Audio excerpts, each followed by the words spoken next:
Good evening. This year's fr..com World Championship final is an action replay from 4 years ago. Same personnel, same scenario, with the captain, Ali Carter, attempting to take command of a runaway rocket, Ronnie O'Sullivan. We've had 16 full days of action to get to this final act in our Crucible drama, and this is the route taken by our principal characters.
Ronnie O'Sullivan gets himself into the final for the 4th time.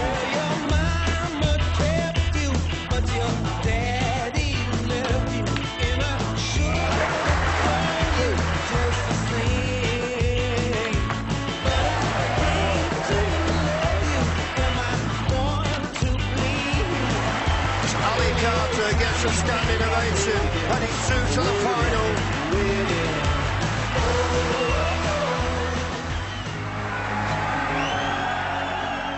There's been times in the tournament where I felt really good, you know, and I thought, you know what, this is, if I could bottle this feeling and take it out every time, you know, I play towards 300, you know, it's just, you know, it's just a fantastic feeling.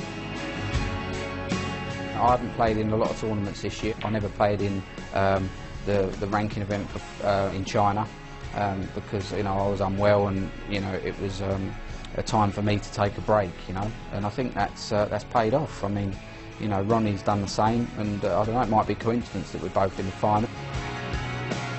I think he kind of had to work harder than I thought he would have to work to get where he's got, because he's certainly got absolute unbelievable talent, and now he has the temperament, and if you can do it here, you know you've got it. When I get my chance, I've got to take them, because I'm not going to beat Ronnie if you don't. But, you know, like, Ronnie probably thinks all he's got to do is turn up to beat me. So, we'll see. Don't get me wrong, I've managed to win 3, but 4 would be fantastic. It kind of put me level with John Higgins. This is sweet to have this this crack at the final. I'm going to be gutted if it doesn't go well for me. But, you know, maybe it might be meant to be.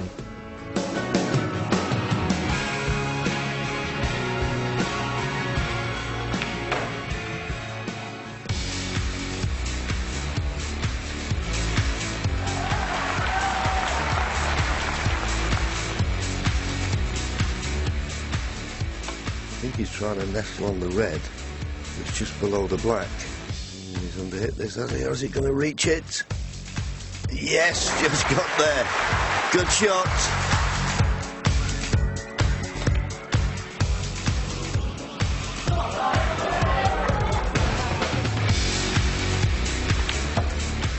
Very tense opening frame. Ronnie O'Sullivan won it comfortably. 1-0. Needs to flick past that red. And he has done. Beautiful positional shot. Ronnie O'Sullivan wins the second frame. 2-0.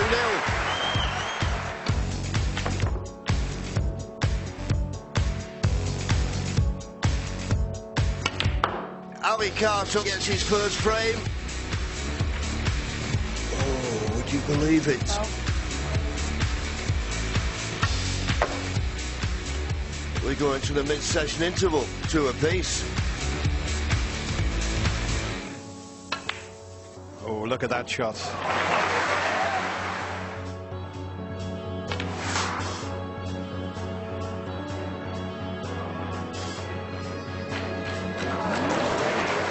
Level at 3-all.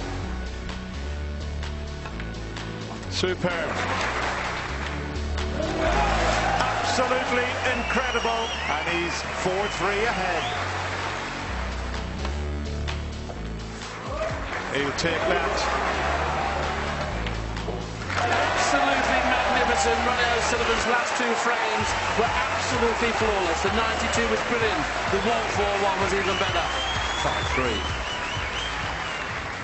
Well, John, I think it was a fascinating opening session of this final. Certainly was. I mean, the first 6 frames were very hard fought. Balls went awkward, a lot of safety play involved, which made it even more remarkable. The 7th frame, well, that's just the best break I've seen at the Crucible this year. Willie Thorne said on commentary, if he makes 20 from here, he'll be doing well. He cleared up with 92, and then he followed it with 141. Magnificent. How do you think Ali Carter felt walking back to his dressing room? Well, I think he'd be quite pleased. I mean, he was 2-0 down in it. He's finished, like, 2 frames behind a 5-3. There's not much you can do. When someone plays that well, hold your hand up and say, well done. OK. Does he change his game plan for tonight? No, I don't think so. I think it's hard safety play to get your chances. The one thing you've got to do against O'Sullivan is score heavily when they come, because it's highly unlikely to get 2 or 3 a frame. OK, well, Rishi's backstage waiting to get the players out. And backstage here in the dressing room corridor, things are very quiet. You can feel a little bit of tension in the air. The players enjoying the last moment of solitude before they come out for the second session. Ronnie O'Sullivan just waiting for the knock on the door, so here we go. Hopefully he's ready to go. Might try that one more time. Hopefully Ronnie's about to come out. He's got the 5-3 lead. I wonder what he's doing in there. Well, I'm not sure, but he's waiting. He's supposed to be coming out. You can hear a chair rattling. Good luck, Ronnie. Ronnie O'Sullivan, one of the players who is immortalised in photos along this wall of the dressing room corridor. Neil Robertson, the winner in 2010. Peter Ebdon, who's now part of the Ali Carter camp alongside me. Tacit reference to the 6-time champion Steve Davis. Ronnie O'Sullivan's 3 titles on that photo. One person who doesn't have this photo up here yet is Ali Carter. Perhaps this could be his year. Here we go. Waiting for Ali to come out. Ready to go? Good luck, Ali. Cheers. Yes, Ali's second appearance in sports showpiece event in snooker. He's a much improved player since 2008 with 2 major titles. He's reached number 2 in the world rankings, and he makes his way backstage. And Ronnie O'Sullivan, as you know, played 3, won 3 in Crucible finals. So all ready for the second of 4 sessions in this final, and so is our MC, Mr. Rob Walker. Good evening, ladies and gentlemen. What an occasion, what a setting, what a match. Welcome to the second instalment of this year's fr.9-12 World Snooker Championship Final. It's the best of the best, once again going toe-to-toe for the sport's ultimate prize. We are in for quite a night.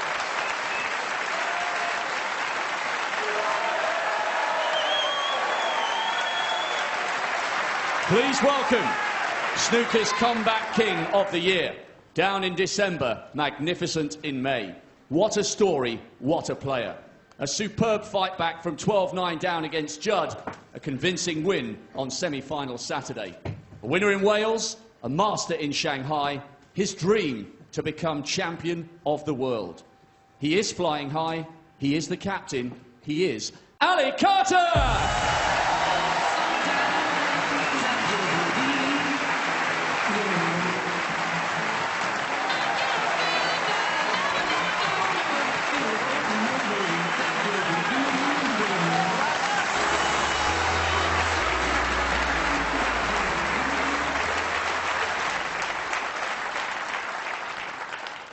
And his opponent, the most naturally gifted player ever to grace the modern game. His form has been inspired. A standing ovation against Williams, 6 in a row against Robertson. He's played with a smile and quite simply been sublime. His 92 this afternoon was amazing. 3 world titles is great, 4 would be fantastic. He is so fast, blink and you'll miss him. The Rocket, Ronnie O'Sullivan!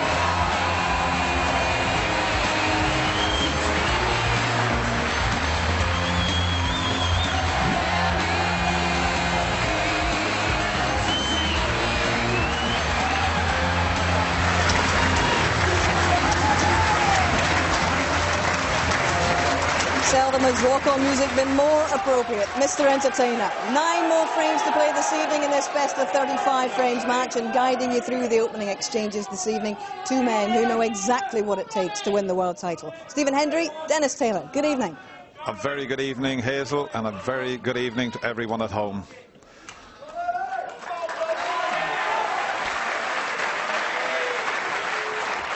If this evening's session is anything like this afternoon's, we're all in for a treat.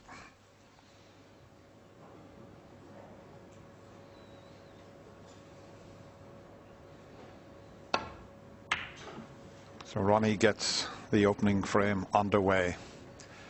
And as Steve and John were talking about, it's a pretty good break off. I commentated on that break of 92. And it's one of the finest breaks I've ever seen at the Crucible.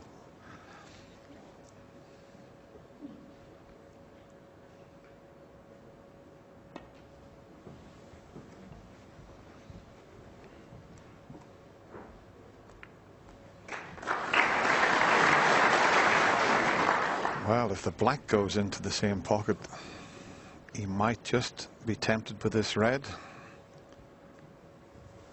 There you see it.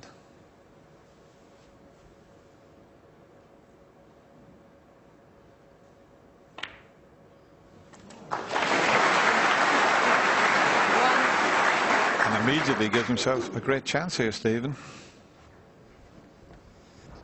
Yeah, those reds are always tricky when you're so close. And the cue ball and the object ball are so close together, but didn't touch the sides.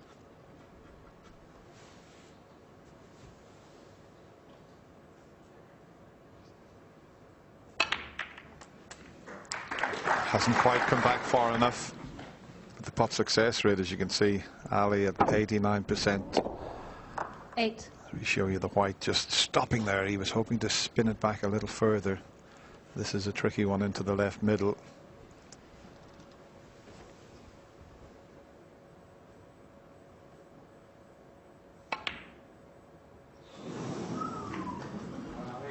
Ronnie O'Sullivan, 8.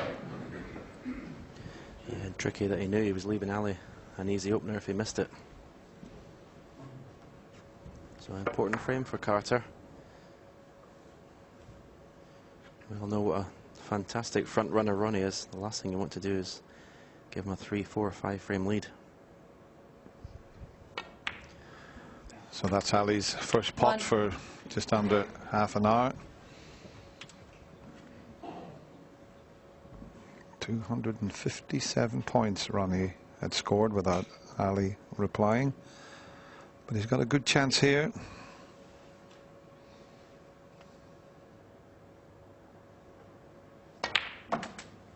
I was chatting to his good friends Steve and Tom backstage just after the match, and they said they were quite pleased, even though he was 5-3 behind. Couldn't do anything about the last 2 frames. So they're still pretty positive in Ali Carter's camp. And there's the boys, Steve and Tom, and Peter on the right there, who's always very laid back.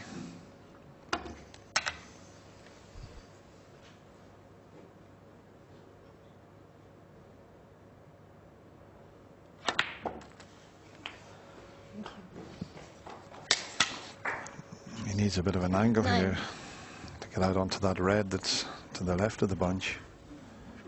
Might just have it. Yeah, you can run it off 2 cushions and out onto that one just to the left of your picture.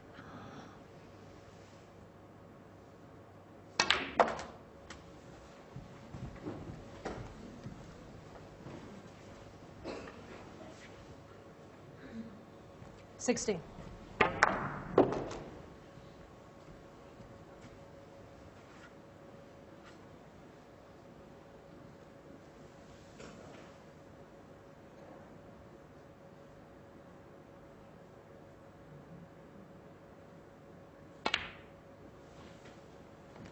$17.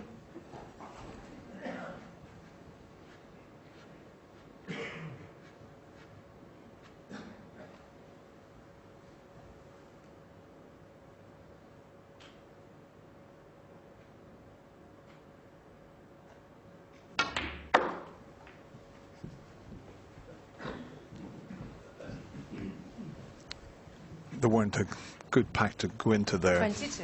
Camden into the pink, it could have gone wrong. There's one in the middle of the bunch that'll pot into the right corner, and the others are open nicely. So this is the key shot here. If he can push through or screw back and get himself onto a colour, he'll be moving balls here though. I played that beautifully. What a delicate little cannon that was. Just have a look at this. To move that out of the way. Give him 10 out of 10 for that.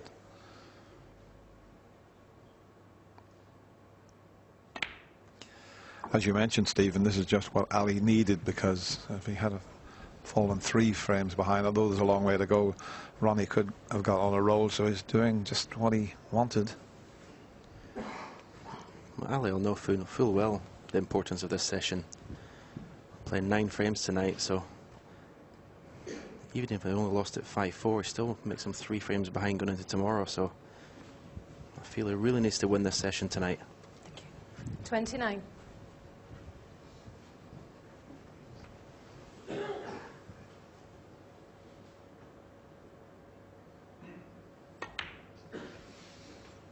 Yeah, Ronnie hasn't made many mistakes, and the plan is to punish him for that mistake he did make. It was a tricky red in the middle he missed, but it was the positional shot he didn't quite play as he intended. But it's so key for Ali to make sure he punishes that mistake. He had to finish up taking this red in the middle. It wasn't the one he intended to be on. Meanwhile, Ali's got to negotiate. There's a little gap between the pink and reds. He's got to be careful he doesn't go into that left middle pocket.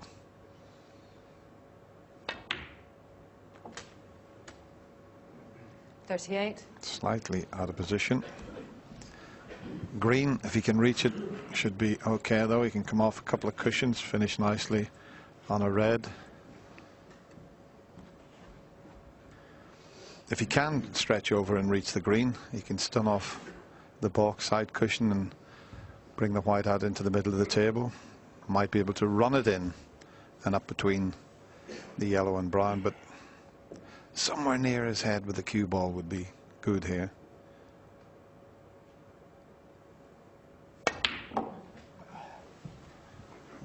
That's a bit too hard. Needs a bit of luck now. If the red next to the pink goes, he's fine. 41. Just about.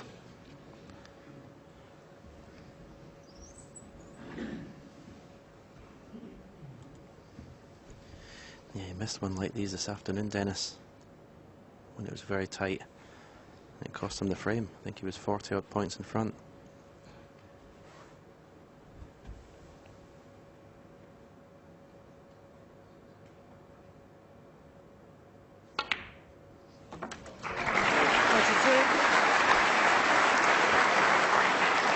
Back in prime position. That wasn't the red he intended to be on, but it was good judgment there to miss that pink on the way past.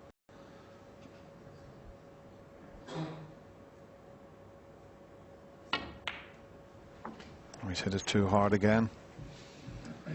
Now he's going to have to play the one into the left corner. He 47. just overscrewed that slightly, and now he's got another little cannon to negotiate. And if he runs this in and cannons the other red, he's got to be careful he doesn't block the pocket. If he nudges the other red towards the pocket. Might just cover the black. Just depends. Wow, it's a thin snick now. Just shows the importance of keeping close control of that cue ball.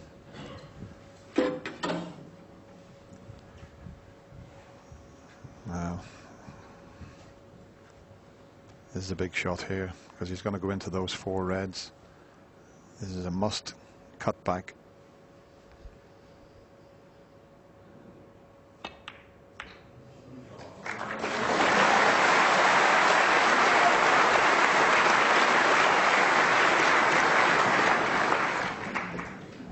The last thing he thought was the white was going to finish up near the ball cushion, but he has a red over the middle pocket. And just be careful you don't go into the right middle pocket. This one over the corner.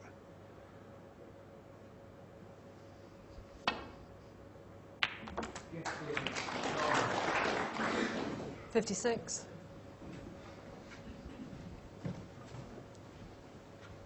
It's amazing when you play one positional shot badly, Dennis. It just seems to multiply the more pots you play. Can't seem to get yourself back in the prime position. Looks like he's going to protect his lead though. Play a safety shot. Put the brown safe. Yeah, don't blame him for that choice. But having said that, he could have dropped himself in all sorts of trouble here. Ronnie can roll in behind the brown, so that was a bit careless from Ali.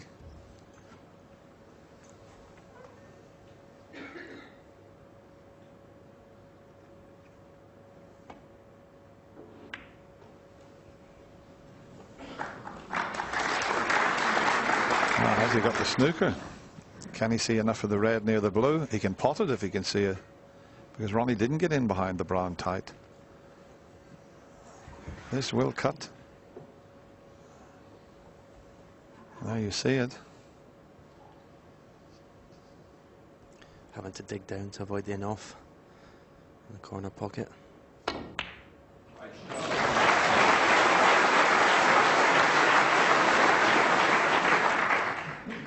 One. That's fine. He's on the green.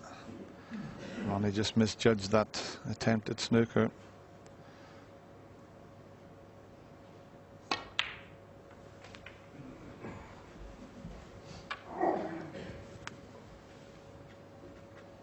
Four.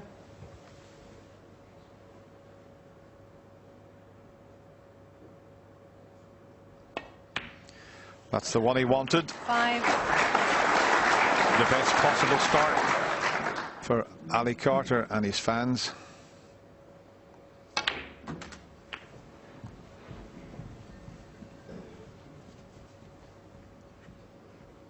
$12.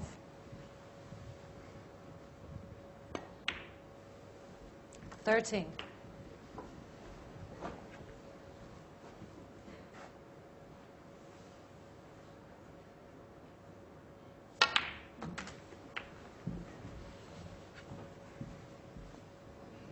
20.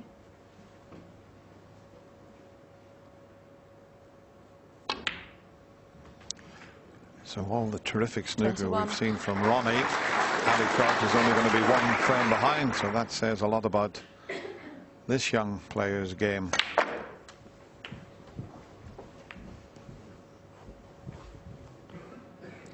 And he's gone 28. past the 90%, 91% pot success rate now. Doesn't matter where that red goes. Ali Carter, 28. The best possible start for Ali Carter. That earlier break of 56 paved the way for him to take the frame. He's now just 1 behind at 5-4. Yes, a great start for Ronnie O'Sullivan in this match, but Ali Carter wins the first frame of the evening. Now, we always talk about the R word, retirement, in relation to Ronnie O'Sullivan, because he's always hinted over the last few seasons that he might be ready to pack up the game or take a sabbatical or at least take a long break. And he was at it again yesterday, hinting that he might be ready to go at the very top this time. 36, knocking on 37, you know, how long can you keep going on? I think the chances of me winning are getting less and less and less.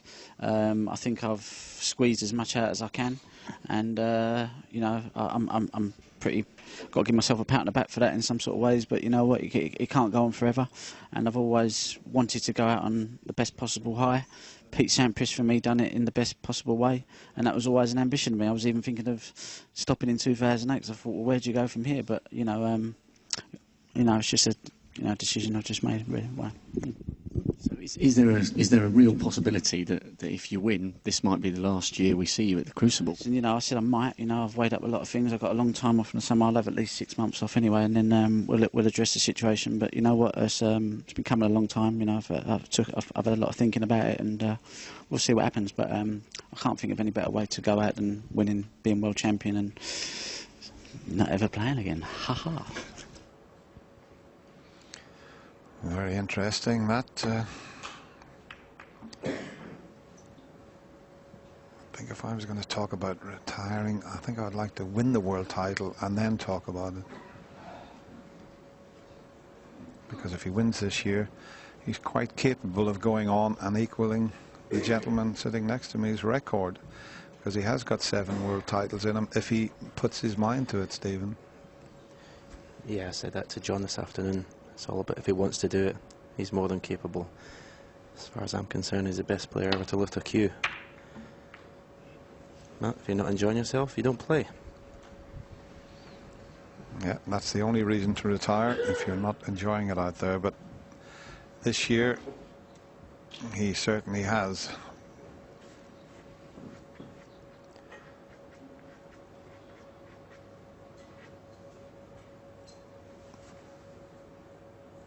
Can he find the path if he pots this red?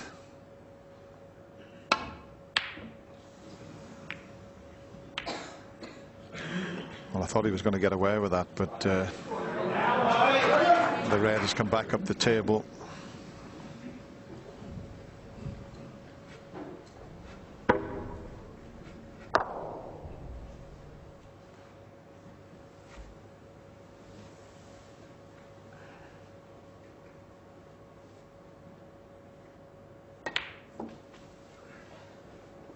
One. Pink and black out of the game at the moment.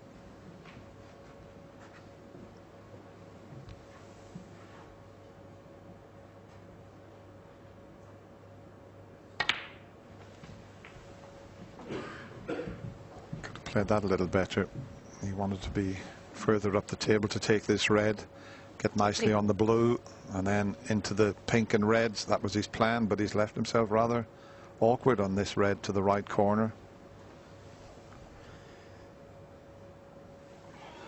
Yeah, you just heard Ali say shot to himself, good shot, so he's not happy with that. He had a lot of room for error there. There's a slight chance of a cannon on the red to the right of the black here, but he's didn't seem to fancy that. Thought the shot looked on myself there. Ali Carter, 3.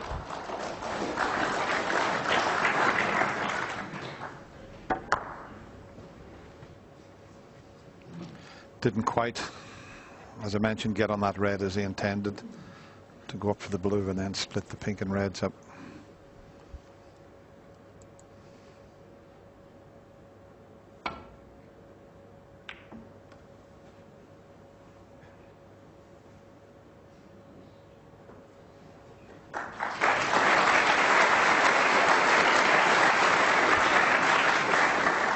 Always a bit of a bonus when you, well, I thought it was in behind the green, so no problem for Ali to return the safety shot.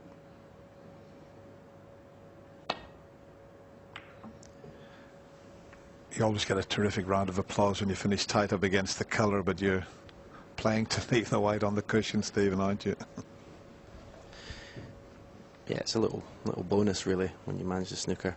Your first priority when playing safe is, as you say, to get as close to that baulk cushion as possible.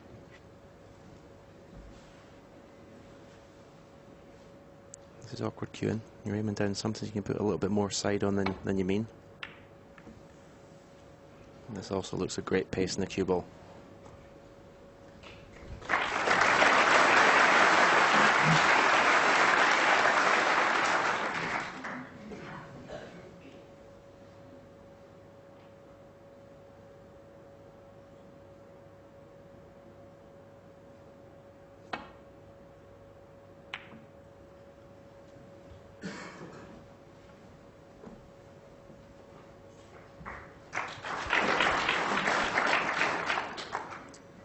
little bit like the opening frame of this final, which lasted nearly 27 minutes, and balls went a little awkward. There's some very good tactical play. We've had a few frames like that where the balls have finished up in awkward positions, and it's been fascinating because we've seen the frames with one visit.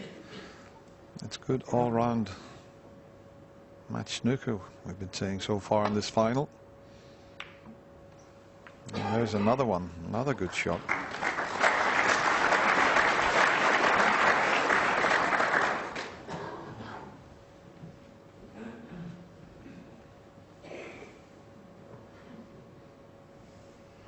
He's just looking to see if those two are a possible plan. He'd have to knock another one onto those two, which is the one he'll play safe off. So the one just the other side of the black, he'd be playing off that, knock it onto those two reds. You never know. Be a safety shot also, but in fact he didn't hit the other two reds, but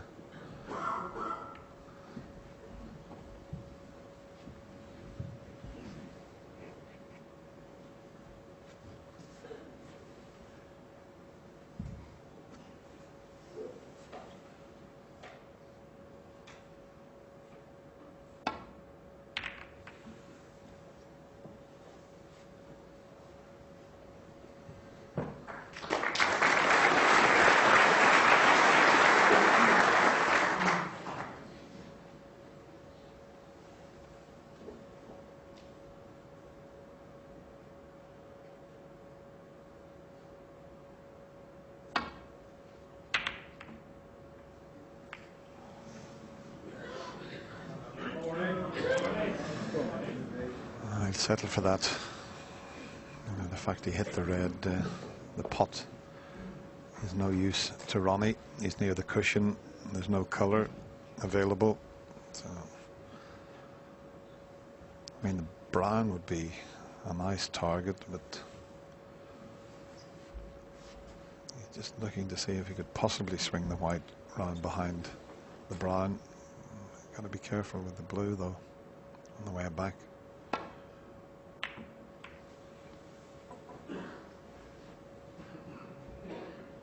Oh, it's going to go tight up behind the green.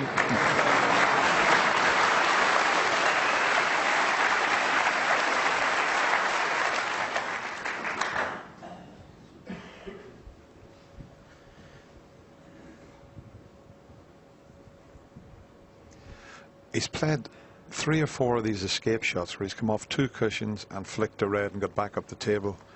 And it's amazing the amount of times he gets it. It's so difficult to judge this shot. He's done it again. He has done it again. I'm going to have to say, of all the players I've seen, I've never seen anybody that judges that shot so well, Stephen. It's a fantastic shot.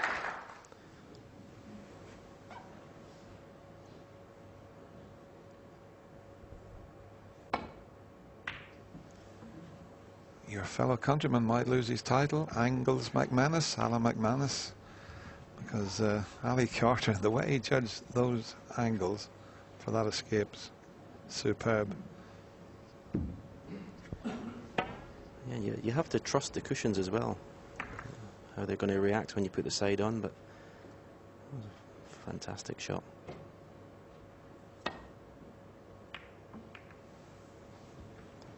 Not played this one so well.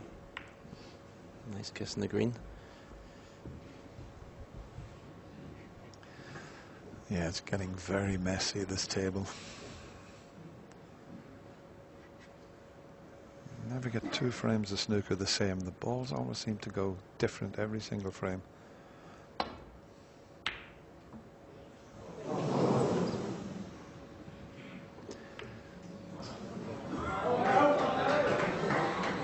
Well, he's got a pot, but okay, the yellow going near the pocket helps a little bit, but where's he going to get the cue ball to here? If he avoids that cannon on the red, he's going to career into the reds near the black. Oh, he's flicked the red. He'll take that one. That's amazing how he's caught the red and got all the way around the table. You'll be absolutely delighted with that result. As you say, there was no path back. I think he was just the pot was easy. He was just going to career into reds and hopefully be in something. Obviously, the yellow's near the pocket.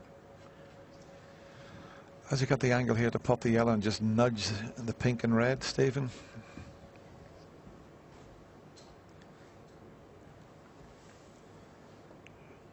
I don't think he'll be playing that shot. You're getting very attacking in your old age, Dennis. Well, I'm just thinking if he can get that pink into play. I don't think the red next to the pink's available. But it was one of those shots, if he had the angle to play the cannon, he'd got the red over the left corner pocket.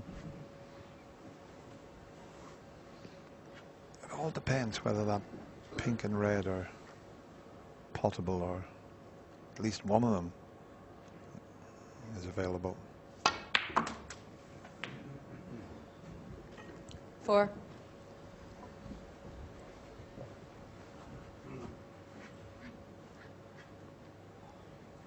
See, the pink might just go in the middle pocket if you could get this side of it.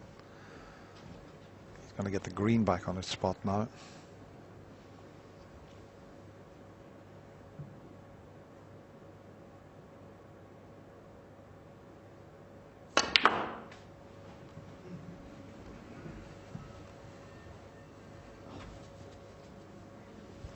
Well, he's had an absolutely huge bounce off the top 7. cushion there. That cue ball was going to be nowhere near there.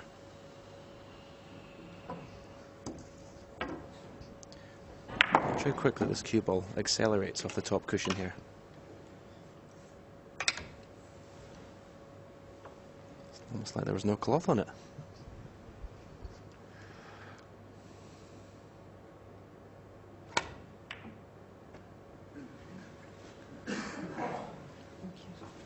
Yeah, underneath the cloth there, you've got rubber on the cushions, and that's what causes the ball to bounce.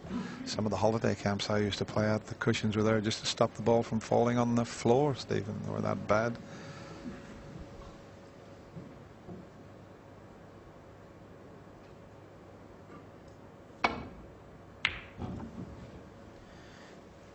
Yeah, you normally find if there's a bit of chalk on the cushion, and if the cue ball hits that exact point, it doesn't grip, doesn't get a chance to grip the cushion, and it accelerates.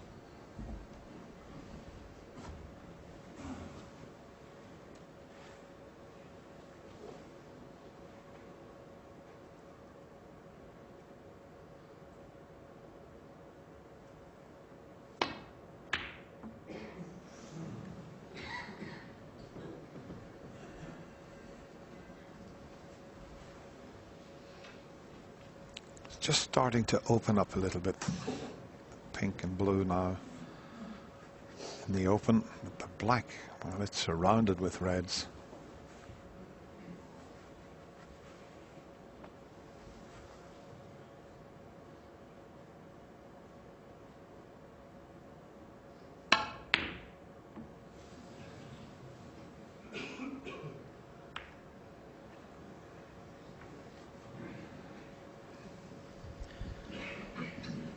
Ronnie's long potting hasn't got into gear yet tonight. So 2 or 3 opportunities. None of them easy, mind you, but you expect such great things from him.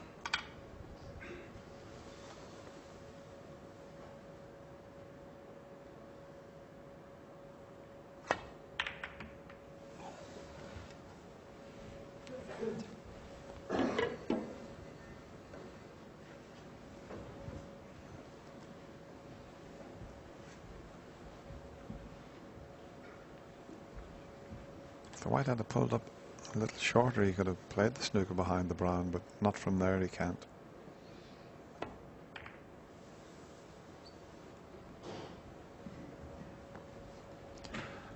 Gradually, those reds will get moved from around the black.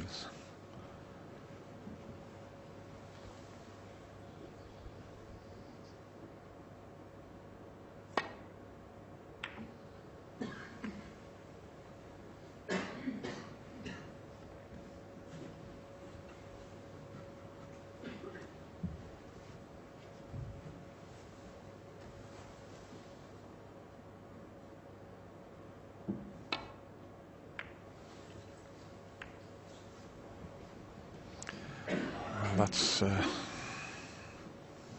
poor shot. He's dropped himself in all sorts of trouble here. If Ali can get in behind the green.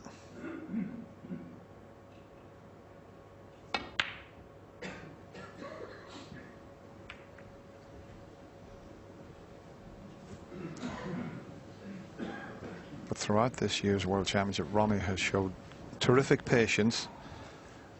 Something he hasn't always done here. Sometimes he can lose a bit of interest and just have a go at anything, but the way he's applied himself here has been very impressive. In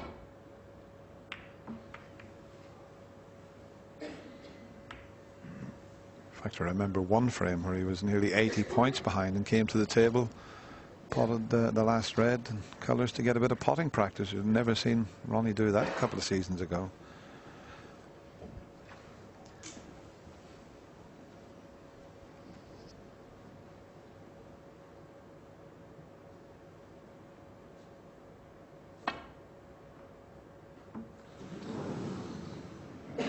By 1 miss.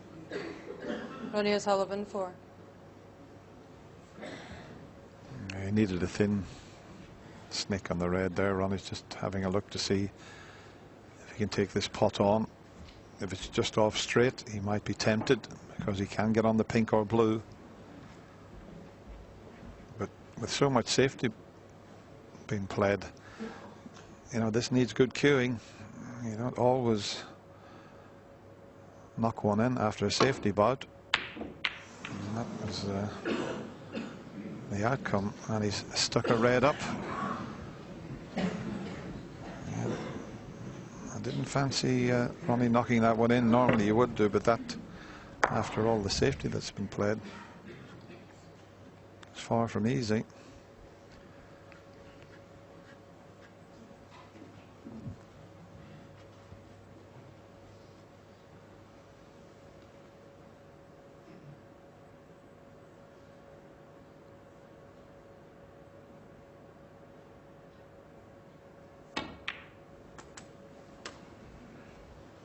One.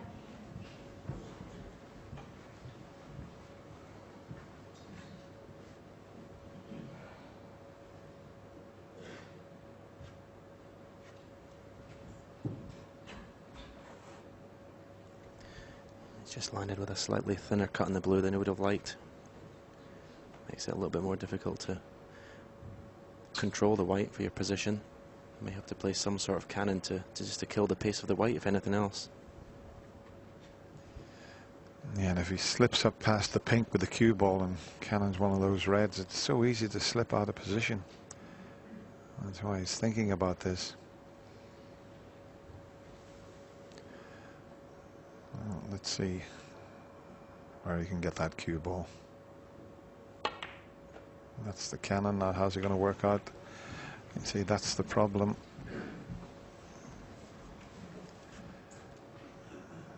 And that's the problem with that type of shot. Maybe you could have played with a little bit more pace, but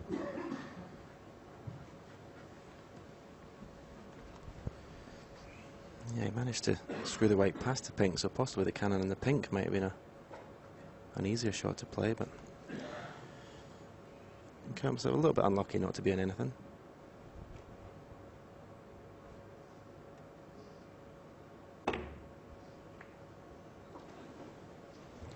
Ali Carter 6.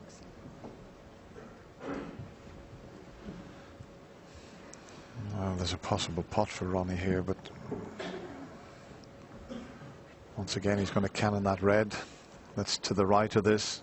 He'll do well to pot this and get out onto pink or blue.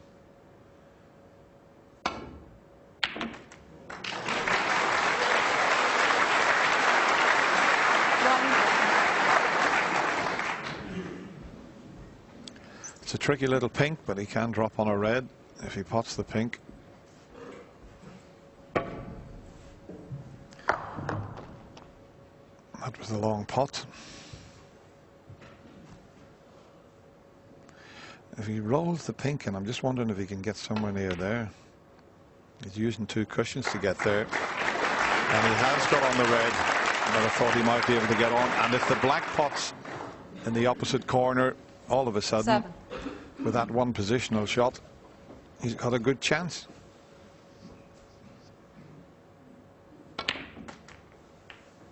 Eight. You had to use the 2 cushions to get to where I had the line up. And the only problem when he puts the black, might be tied up again. But he's got the pink in the open.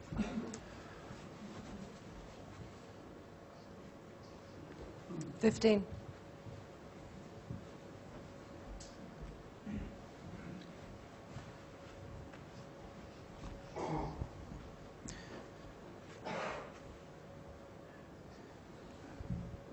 Yeah, he'll have to go for the blue this time. The pink won't go on either corner just at present. That's cleared the pink 60.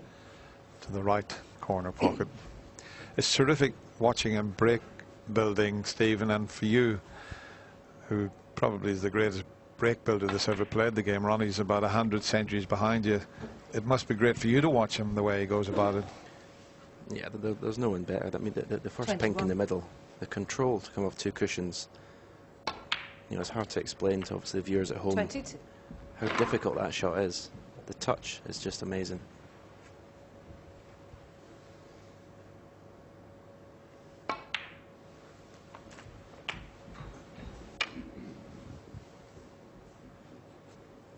$28. 29.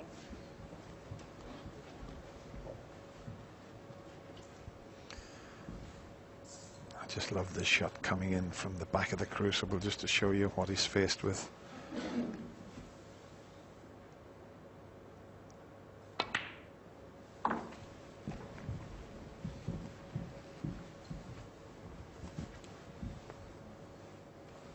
$35. 36.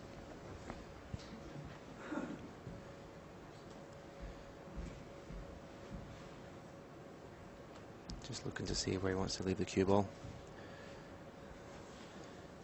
He's going to have to develop something after this next red. Don't think the red to the right of the black pots anywhere, so he's finished a little bit of an awkward angle here.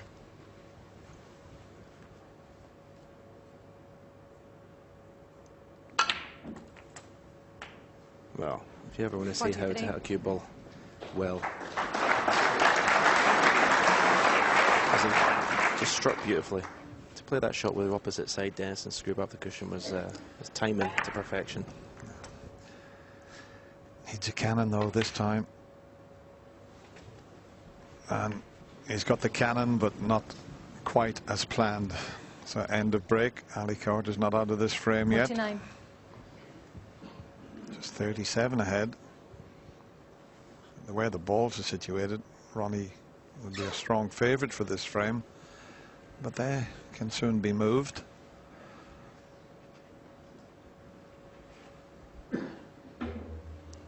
Not a lot for Ronnie to play in behind here. He's going to keep the red safe.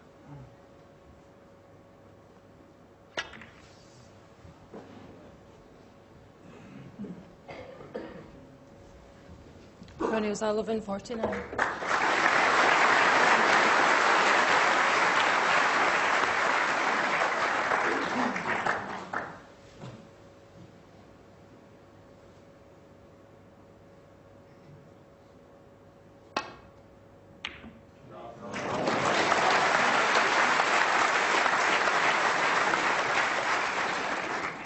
That's a terrific pot, and if he can land on this yellow, if he had to come out into the table, he would have taken the blue, but cushion first and in behind yellow and green. Yellow ball.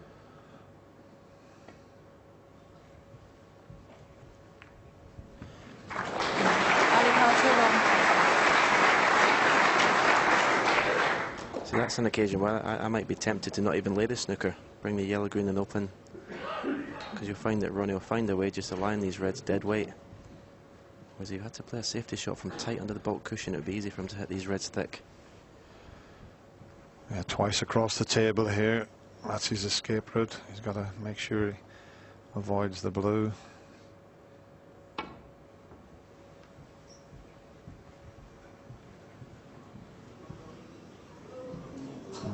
Not quite. Foul and a miss. Ali Carter 4.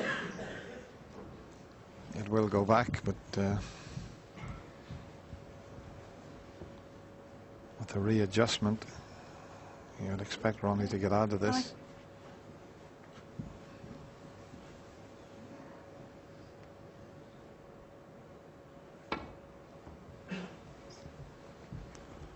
This looks better.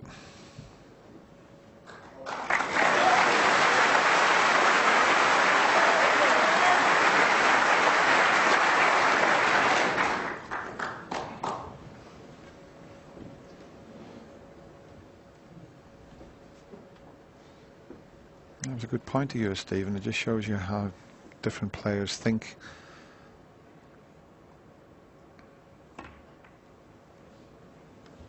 Yeah, your plan was to open up the yellow and green, and yeah, it wasn't a bad idea. Well, as long as Ronnie played the shot he played, he was never going to leave anything, and the yellow and green's now tied up. So yeah, different players play shots different ways. That's what makes snooker such an interesting game. I would have liked to have everything in the open there and possibly force Ronnie into playing a mistake.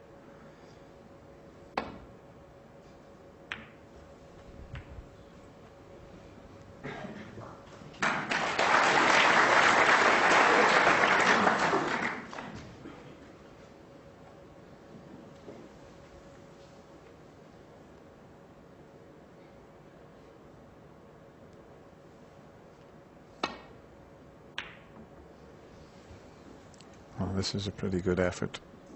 Just coming off a little bit narrow there, but very good. Longest frame was the fourth frame. That lasted just over 35 minutes. First frame was over 26 minutes. Just the way the balls have finished up in some of the frames. But it's still good. Fascinating snooker to watch.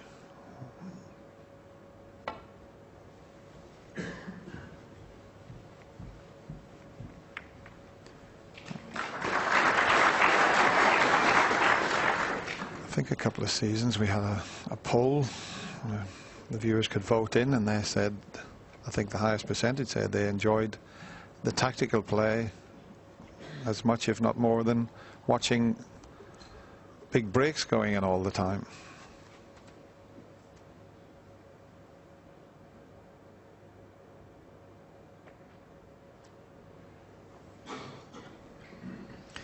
Just wondering if Ronnie can get in behind the yellow. There is a way around, and he could play it left-handed, swing this around the angles.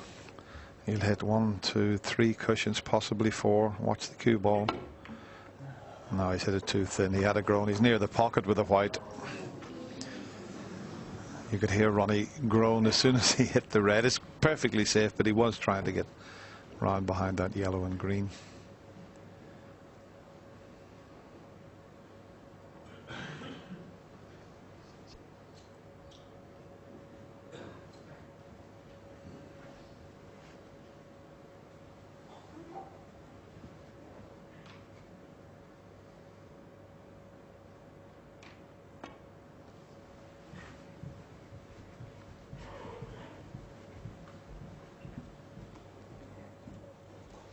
Oh, a touching ball would be good, and it is touching.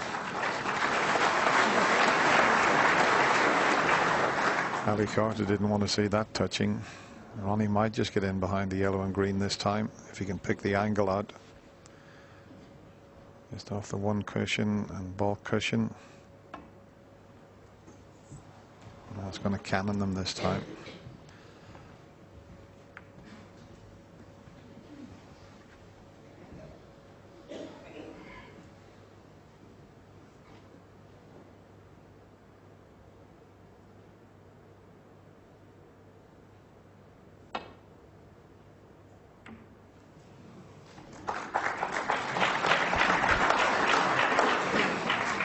Pretty good eyesight, and you need pretty good cueing to hit the ball that thin.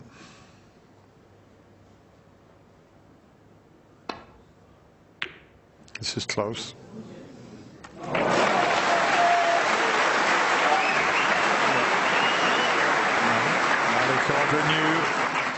Ali knew there was a possibility that that could happen.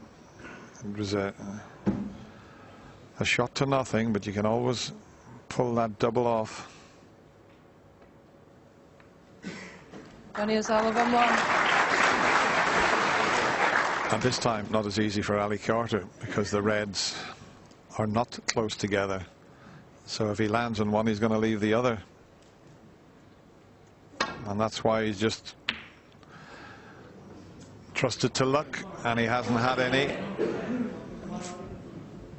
33 the difference, just this red and pink or black would be good.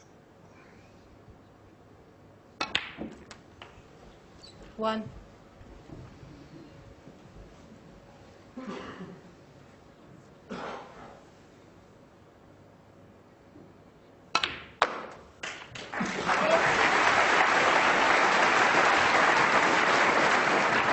Well, 8. Ali Carter had a chance to draw level, but Ronnie O'Sullivan has stayed patient. And if this falls in behind the black, Ali might stay in his seat. Well, he knows it's not quite a snooker, so coming back to the table. Needs a couple of snookers at the moment. Don't blame him where the brown, green are.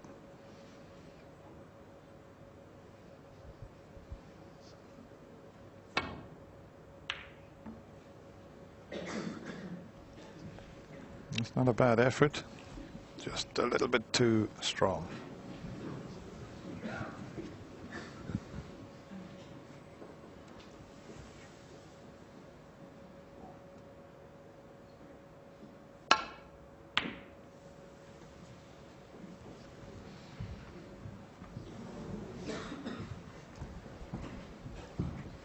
He's got to keep this red on the table, the fact he needs 2 snookers.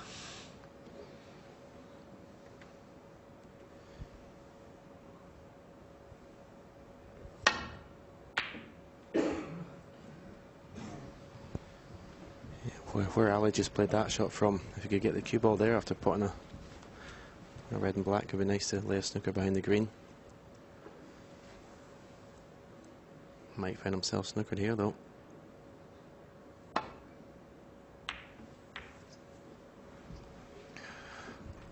Well, I think Ronnie would have liked to have kept that yellow tight on the cushion.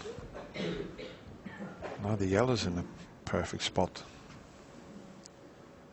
Not that easy to get in behind the yellow from here, though. But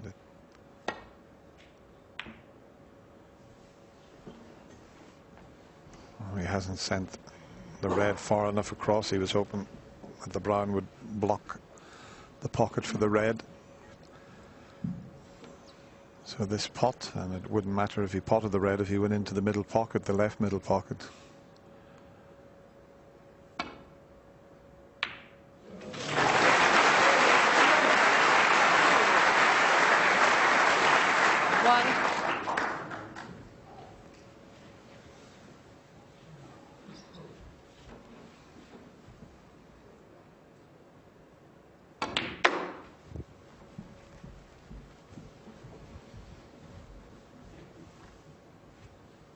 Six.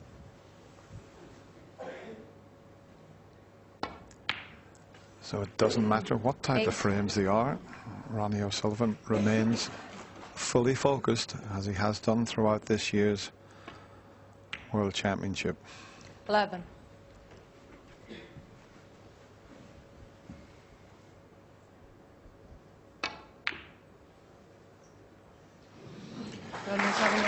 There's a bit of a technical frame. The balls went awkward, but that earlier break of 49 paved the way for Ronnie O'Sullivan to get back into the lead by 2 frames. It's 6-4. Yes, and whereas we were at the start of this second session, Ken Doherty's joined Steve and, of course, John here this evening. Looking very smart, may I say, Kenny. We were talking about Stephen Hendry and his choice of words and, indeed, of Carter's shot in that one, particularly in that cat-and-mouse exchange. There was one particular shot. Yeah, there was a snooker when he potted a red. Now, if he just frees it there... Now, you have to think about the scorers here. He's quite a few behind. He's got 3 reds safe. Now, what he does, he rolls up behind the yellow. But what Stephen said in commentary, what he could have done is either bring the yellow and green into play. But Steve said as well, that what he could have done is maybe brought the brown into play, stun the cue ball over to the green and yellow, bring all three ball colours into play and put the pressure on Ronnie to bring those three safe reds out into play, because Ali Carter needs them all, so he needs all the balls out into open play. So he sort of missed a trick, because those three reds together were quite a big target, and after Ronnie had 2 attempts he hit them, so it was still all safe. So bring all the balls into play, and then the next chance you get, you have an opportunity to win the frame. Yeah, at this level, sacrificing snookering your opponent with the chance that actually if he can hit one he might do more damage is quite a clever thing to do. So I think probably Stephen Hendry was right in the commentary box that Ali missed a bit of a trick there. I must say though that, you know, when you're watching it from afar, you know, it's so much easier to pick the right shot when you're not having to think out there on the table. But you know, some clever tactical play sometimes can win you a frame, and it's just as important as potting the big shot. It is actually fascinating listening to you three when we're watching this, discussing what should be going on out there. And it's very tricky, obviously, out there. But is it enjoyable for you three as world champions to pick holes in what other people are doing? Well, it's very exciting to watch as well. I mean, one of the features that's been of Ronnie's play for the last, what, 15 days we've had here, is every time he's been pressed and someone's come close to him, he's pressed the accelerator and gone away again. Are we seeing a start of it here? Yep, Ali Carter has been attempting to tie many knots so far in this final, and so far O'Sullivan has been pretty adept at untying them again. Yeah, great to have 3 world champions in the studio, and Hazel, well, you're my world champion.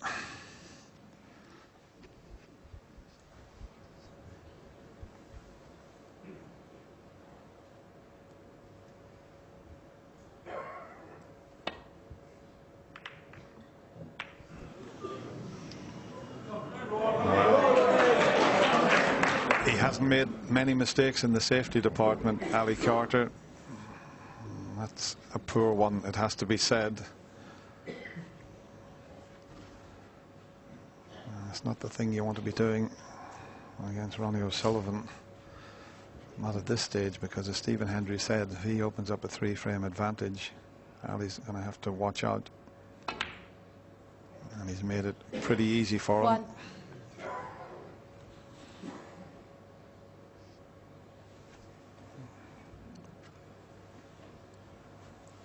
Might have to put a little bit of side on this by the looks of it. Yeah, just a trace.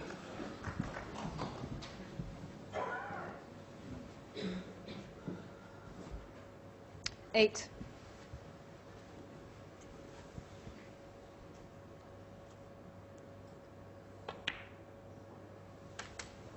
Nine.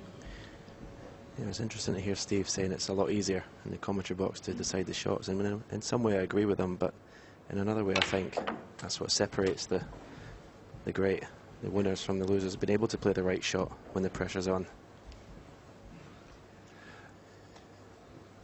I'm not going to put any pressure 60. on you, Stephen, but that's it's very, very early days, but that's 2 reds and 2 blacks, and I can see another few here. 17.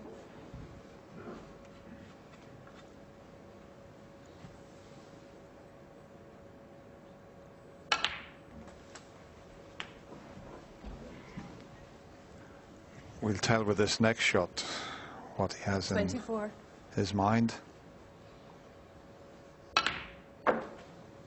25.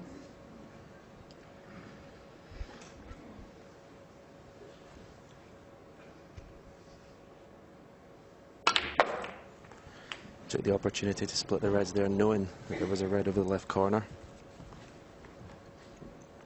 Can't see if the red at the very 32. bottom of the pack pops to the left corner. Don't think so.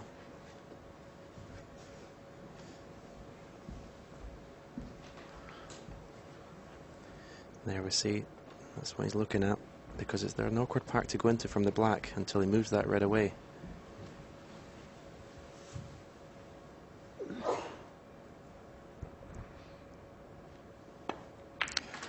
I'll tell you what, he had a red in the middle to get on the blue there, and he didn't even entertain it, but he's come up a little bit short. He might have to play for the one near the middle pocket here, Stephen. Yeah, he's got a natural angle to get on that red. And it's not too difficult to finish the right side of it to come back for a black.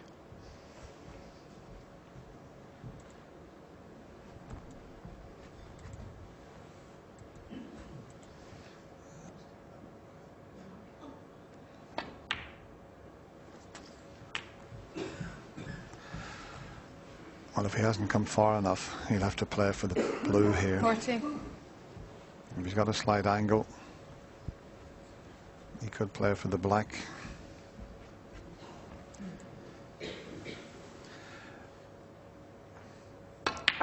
Your 50 grand is 41. safe, Stephen.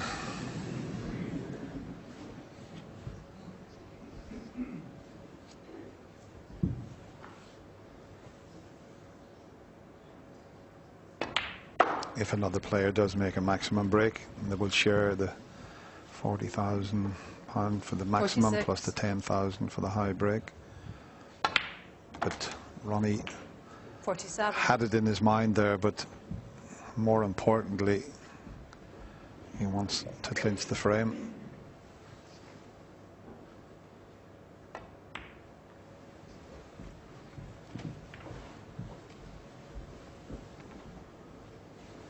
$52. And that red you mentioned a while ago, Stephen, he's dropped perfectly onto it. 53. Yeah, so if he did have an angle on that red in the middle, he would have had a chance. Now the pack's a lot easier to go into.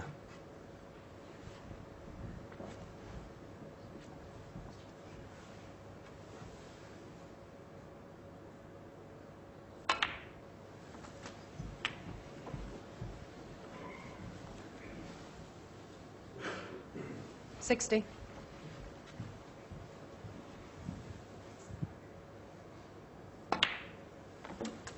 61.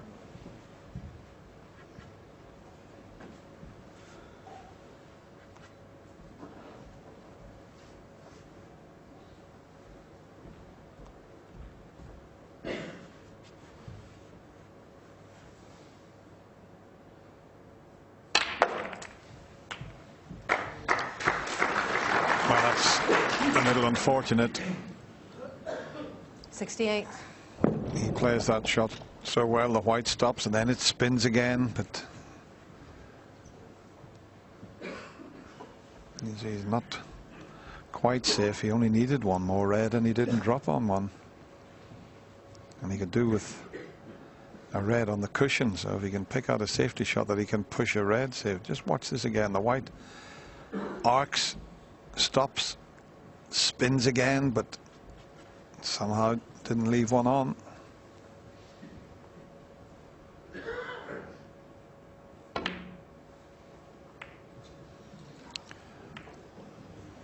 Ronnie O'Sullivan. That's not the best 68. shot. By far, that's a pretty poor end to that effort by Ronnie. There's still enough there for Ali Carter, and if he can pull one long pot out here. He's refused this type of shot, but that was when they were at the early stages of a frame. He'll take this on, make no mistake about it.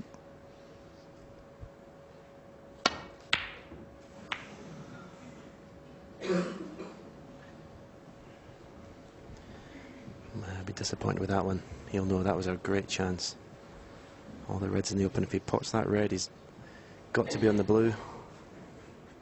He'd have gone almost favourite for the frame if he'd have pot that, Dennis. And Ronnie's got to pot this one also. In fact, he's debating whether to play this one safe, and I don't blame him under the circumstances. Sure, that shows you how focused Ronnie O'Sullivan is. He prefers to push this safe rather than risk the long red into the right corner. He could have done with snookering Ali on that red, but he pushed safe. He lost a couple of frames against Stevens, didn't he, in the semi-final from having big leads, so he's learned a lesson.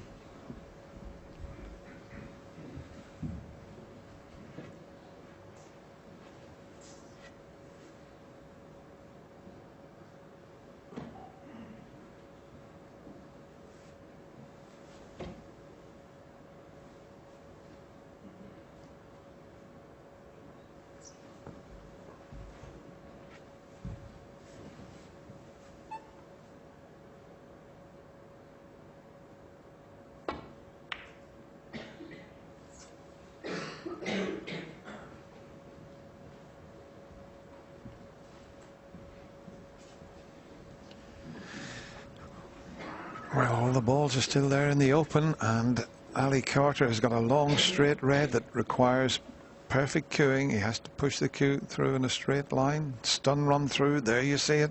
Can he knock this in and give himself a chance? Beautiful shot. Also, you're seeing how still he kept his head, which is also really important.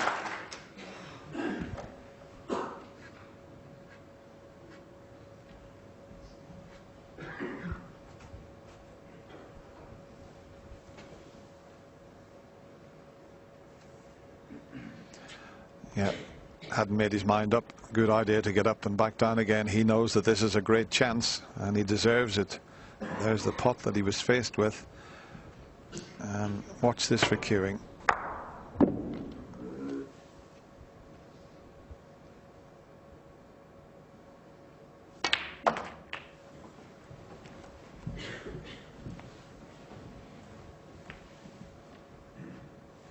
Eight.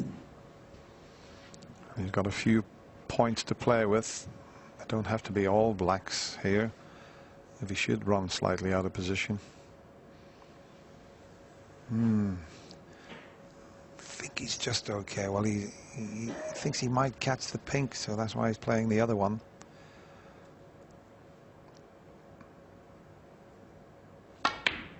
But as I mentioned, it wasn't imperative that he got onto the black because of the number of points available.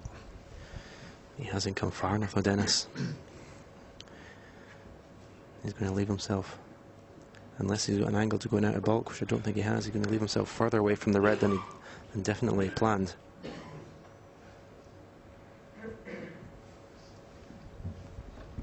That's what he's faced with there, so he did come up a little bit short. Maybe just a slight bit of tension in the cue arm there. Got to go all the way around the angles, and is this going to be a bit too quick? He needs a little bit of good luck when he cannons the pink. He can still 14. pop the one on the left side of the table, but we've seen that happen so many times, as Stephen was saying, when you run slightly out of position, it just gets harder and harder. Yeah, slight shake of the head. He's not landing anything, but the bad shot was the previous red to get on the blue. So much margin for error.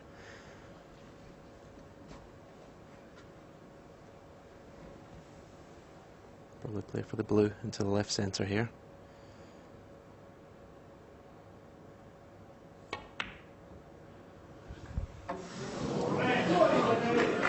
Now, Ali Carter, 14. that is a great chance that Ali's let slip, and it will annoy him. He's kept his cool throughout this final. Well, the one good thing, he's covered that, and it's not easy to plant that in with another red, so he's got away with that slightly.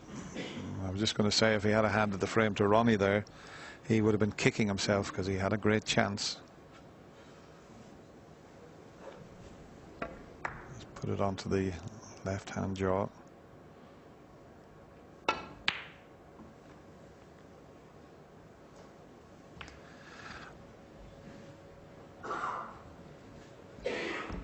I'll tell you what, that's a clever shot, considering he didn't think about it for very long. Because the one that he's covered that, but the red that cannoned into the blue is awkward to get to. Could possibly cut this one back into the right corner pocket. The red that's just between the cue ball and the black, but that's a tough shot.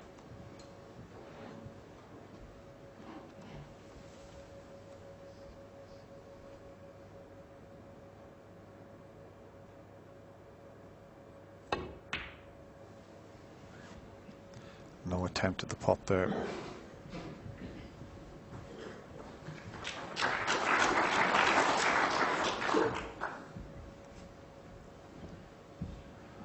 Well, he's just looking there to see if that is a big pocket. He must be able to see enough of the red. But I think if he leaves the white near the side cushion, that wouldn't cut in.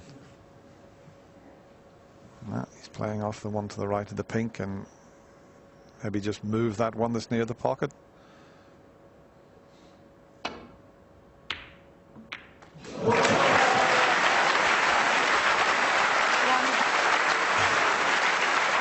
Well, he certainly moved it, but to plant it into the pocket was a bonus, because from that distance to judge that, you know, he was just, I'm sure, trying to move that, and the fact he planted it in was a big bonus there.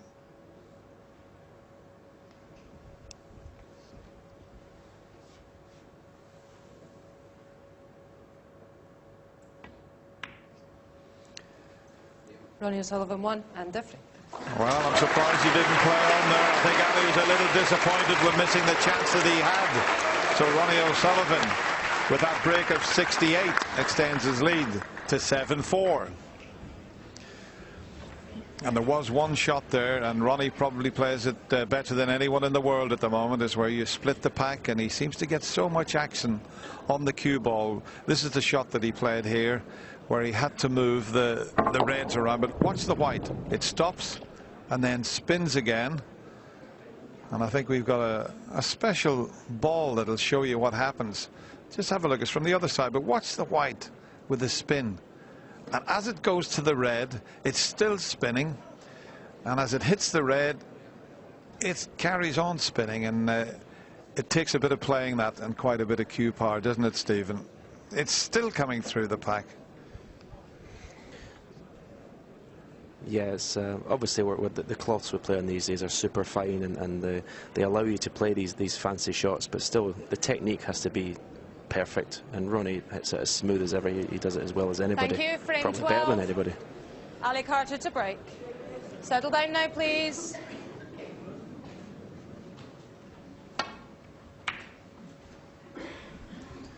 Ali gets this final frame of this session underway. We go to the mid-session interval after this one. He could do with taking it.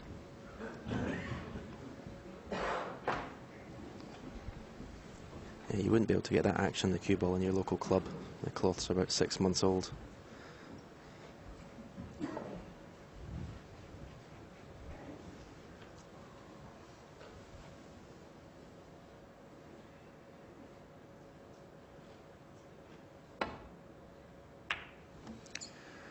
Yeah, well, I hope people don't try it in their club, Stephen, otherwise they'll have to get the needle and thread out, because they'll rip the cloth if they do. Another good safety shot from Ronnie O'Sullivan.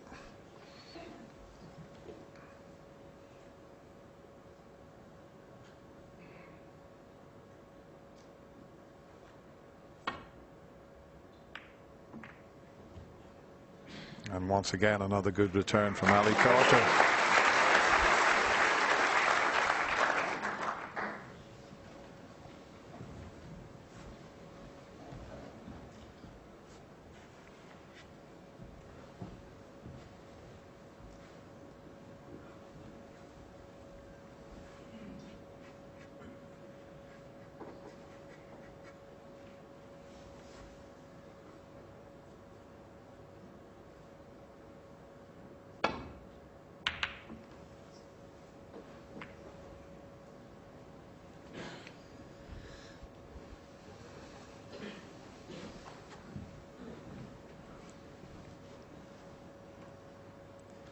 Well, that last shot has knocked the black safe. Not that Ronnie was hoping to do that.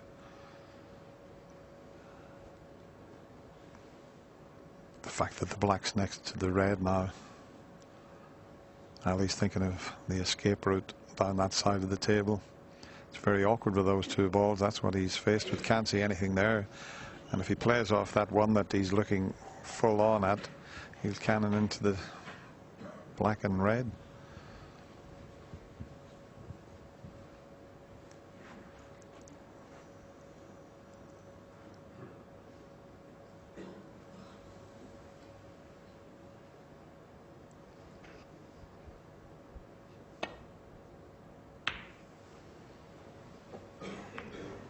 It's about the best he could manage there. Couldn't see an escape route back down the table. I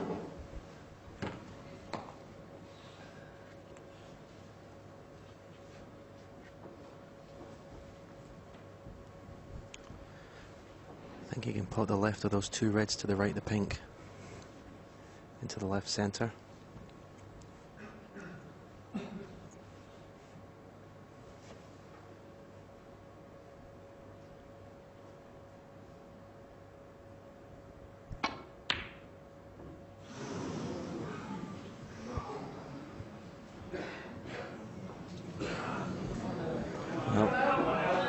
That's a chance for Ali. The pace kept that out. He played it a little bit more, with more pace than I thought he was going to. Pace kept it out. Already this frame has taken huge importance for Ali Carter. 1.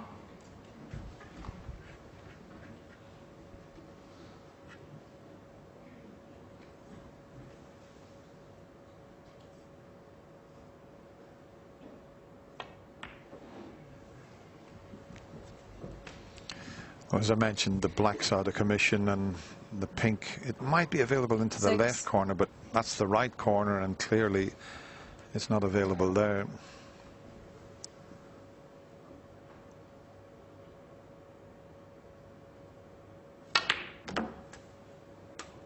Seven. You can get it for the middle pocket. I think it was also available into the left corner.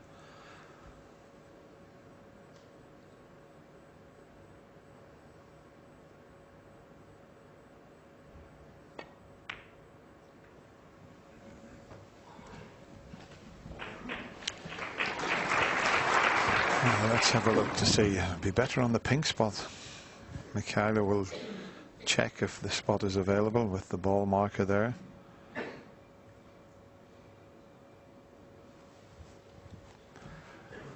And that is much better from Ali Carter's point of view. The pink on the black spot. 13.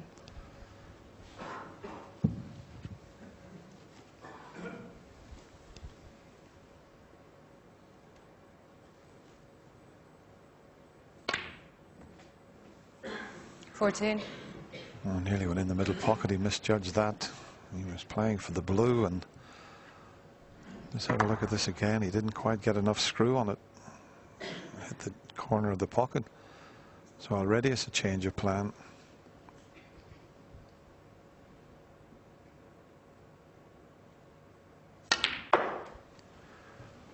But you mentioned, Stephen, how important this is, because if Ali Carter could take the frame and share this little mini session, 2 frames each, 18. he'll be quietly delighted.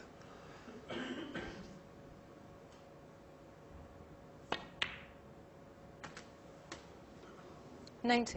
And also it would eradicate the disappointment of not pinching the last frame, because that was a chance to get back to 6-5.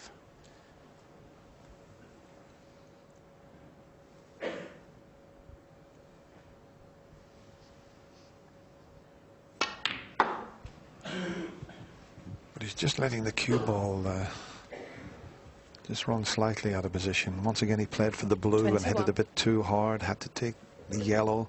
He had a long way to travel to get to the red. Now he needs the rest. You can screw yourself 2 cushions for the pink into the same pocket, and may choose to play for the blue.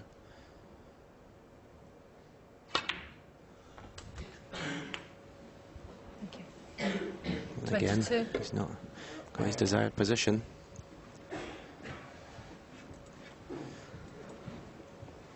Not too difficult to come in and out of bulk here.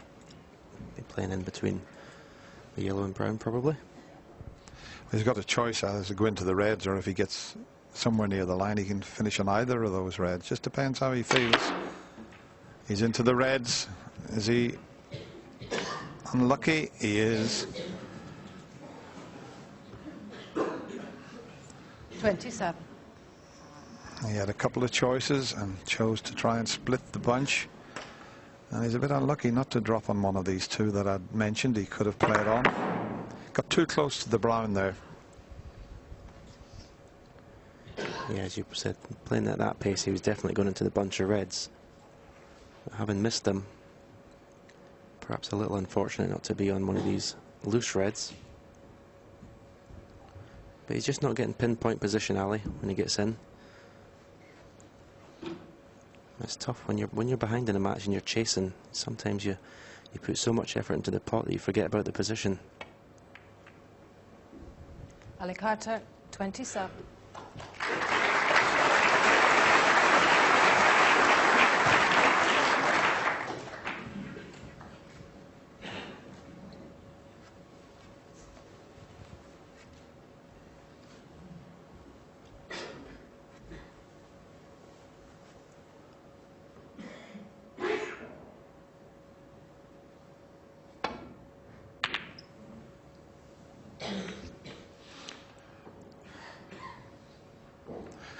That's a brilliant shot from Ronnie O'Sullivan. I say brilliant simply because he needs the black into play. He's 27 points behind. The black have got tied up. It's maybe still a little awkward, but could be brought into play in a few shots' time. Ali can see enough of this red to have a go at the pot.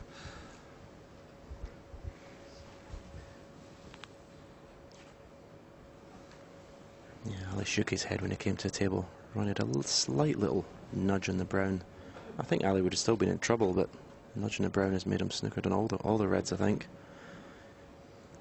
Even you can see the right hand side of this red, he certainly can't get back to bulk from it. Yeah, and if he tries to leave the white up in the jaws of this corner pocket, he'd have to be very precise. So he's playing such a thin snake. I mean, this could wobble in the jaws of the pocket or even go into the pocket. He wouldn't mind it going in the pocket, but to hit that thin and avoid that corner pocket would be the thinnest of contacts. He's got a bit of a problem here. Can't come off the side cushion and nestle into the reds because he could quite easily leave a pot on.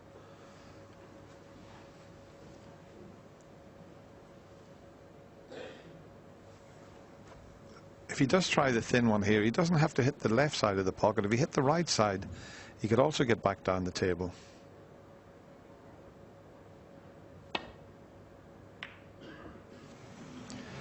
And that was the problem, hitting the jaws.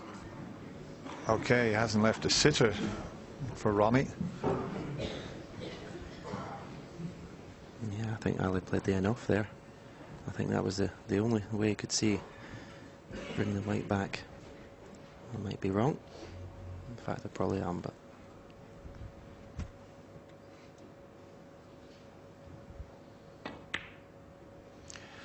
no, that was always going to be tricky.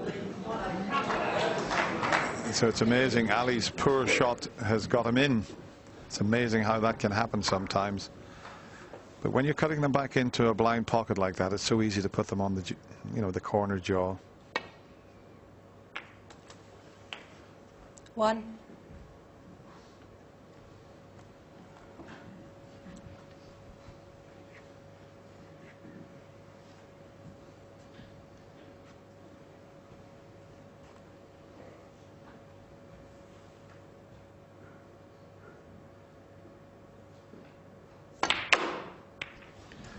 Well, he may be covered when the blue goes back on its spot.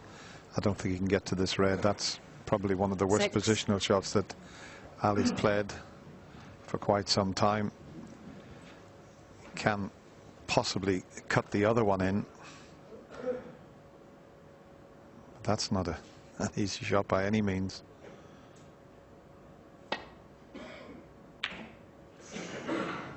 He's just getting a little bit annoyed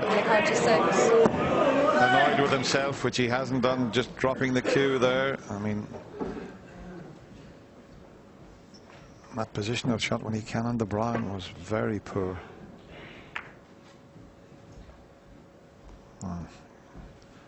Can Ronnie punish him? I mean, Ali's kept his focus, he's kept his patience, but that will annoy him.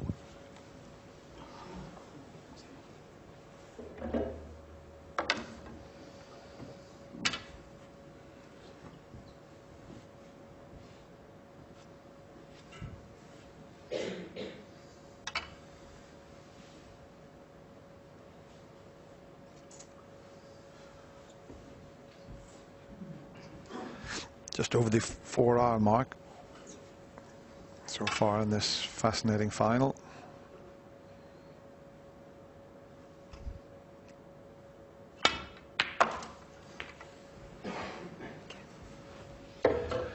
One. He's on the pink, but oh, does the black go in the middle pocket? Does the black pot in that right middle pocket? And can he get on the red? Well, there you see it. So one good shot.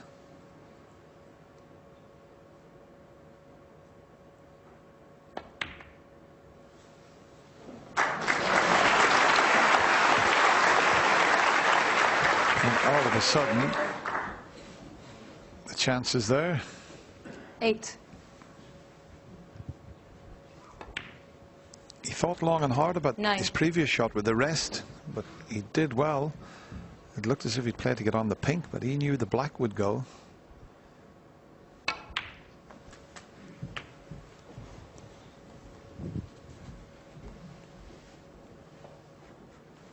$15.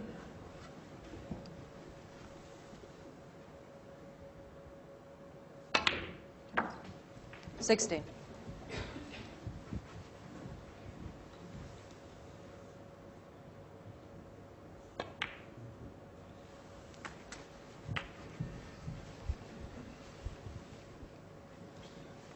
$23. Can he just change the plan slightly?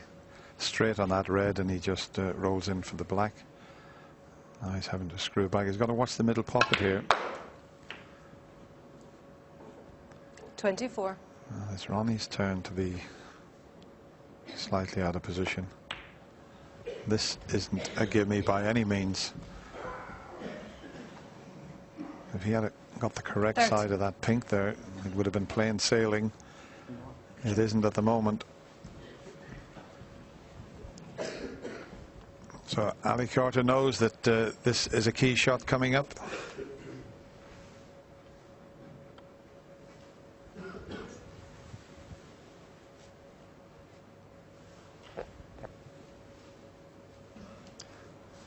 Just a little bit tension there. He can't get comfortable. Just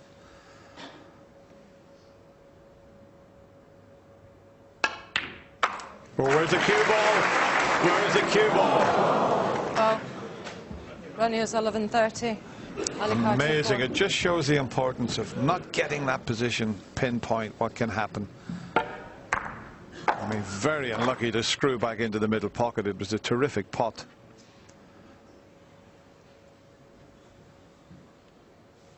This would be a nice one to sneak in as we see Ronnie just turn away from the table there. And it's there. 1.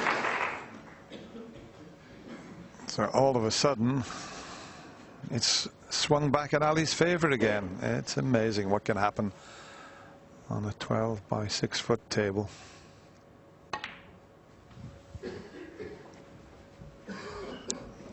All about the angle he gets on the black now. 5. But from that side of the table, he's got to be pinpoint with his position. 6. If he stays straight, he's got no shot. If he's got a slight angle, he can punch this in. It's just off straight. He might be able to force the angle. He's unlucky.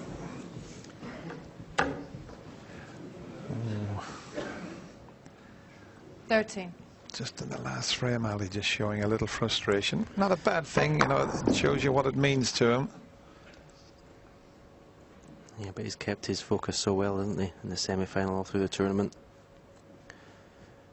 I think this is where Mr. Ebden will come in handy, I think, Dennis, at the interval.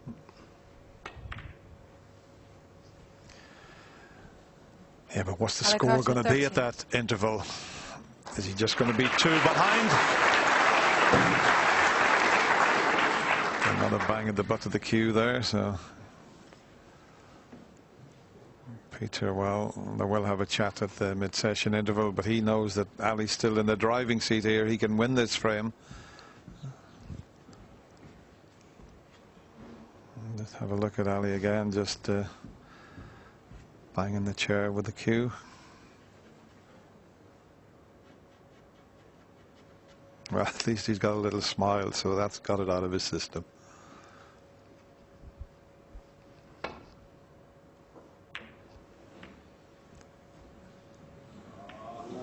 That's okay. Oohs and ahs from the crowd, but kept the red safe. He might be in trouble after the next shot, though.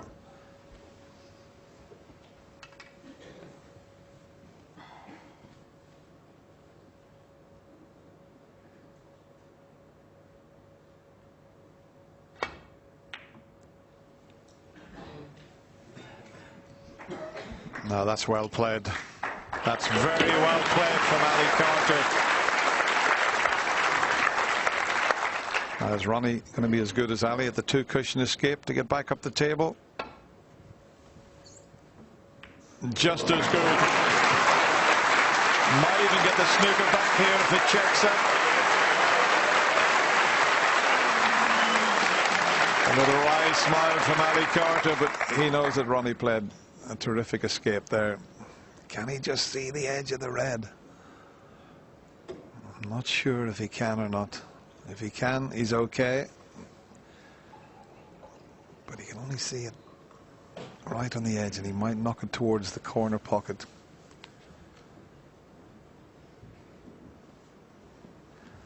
He's going to have a sip of water, which is rather strange, to settle him down. Remember Steve Davis, when he first came to the Crucible, he used to do that, go and have a little sip of water and come back to the table.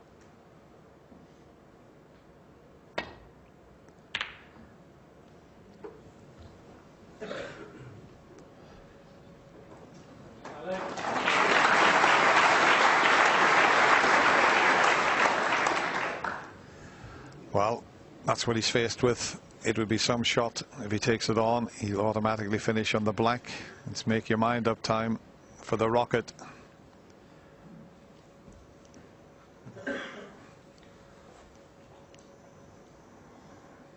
No. He's just thinking, do I take it on? Do I play a safety shot? I don't think he's decided he's going to have a go.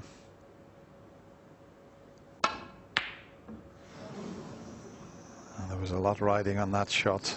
That, I think, has handed the frame to Ali Carter.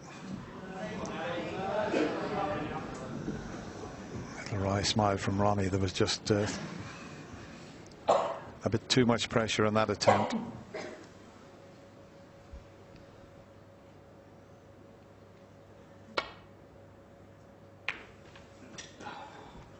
One. Big sigh from Ali there. He hit that far too thick. And he's dropped on the yellow. That wasn't what he intended.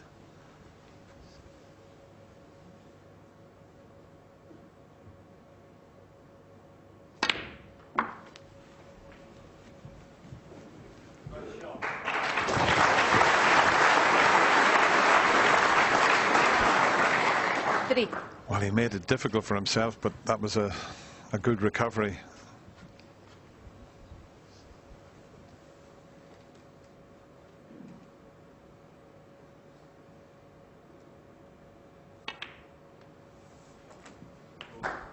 Four. So just the pink needed, and then Ali can relax a little bit again. He did get a bit frustrated in this frame. 10.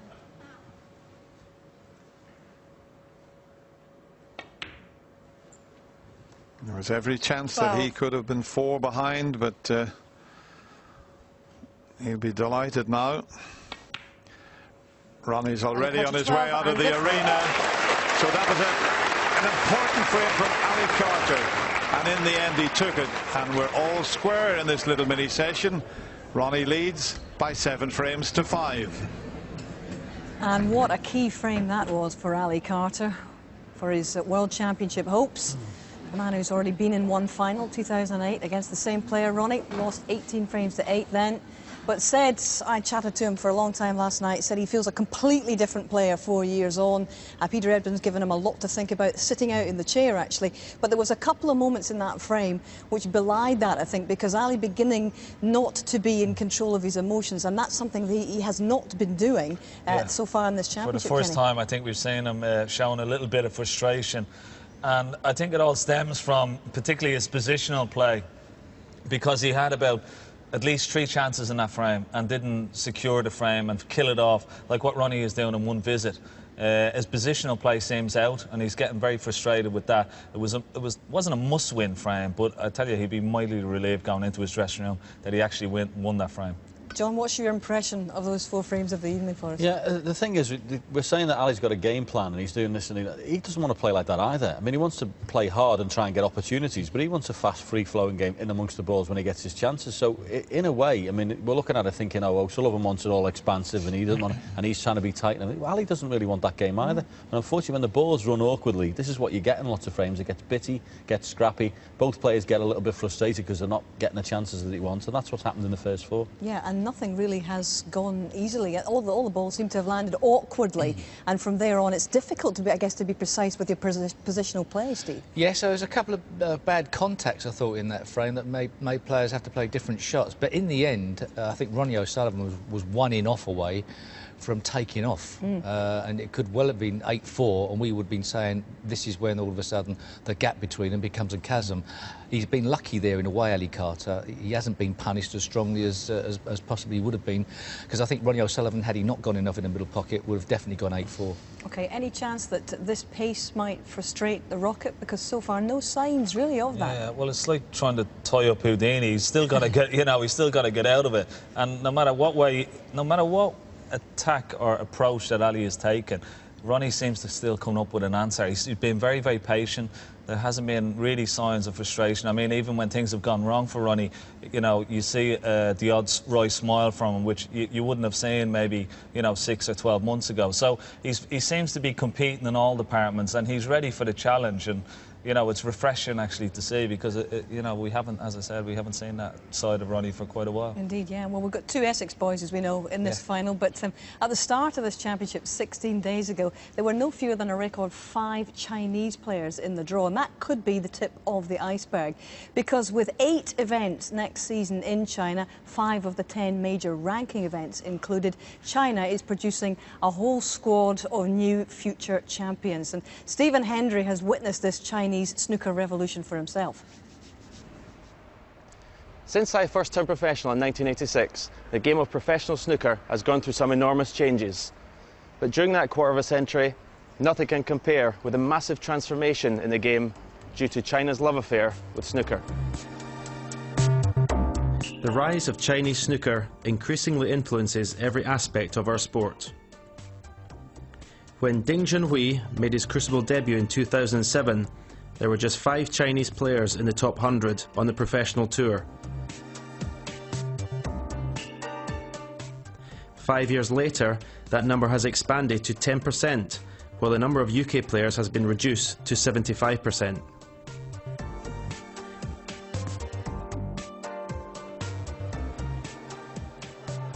Ding is still the biggest star in the Chinese firmament, and the face of the game in his home country and abroad.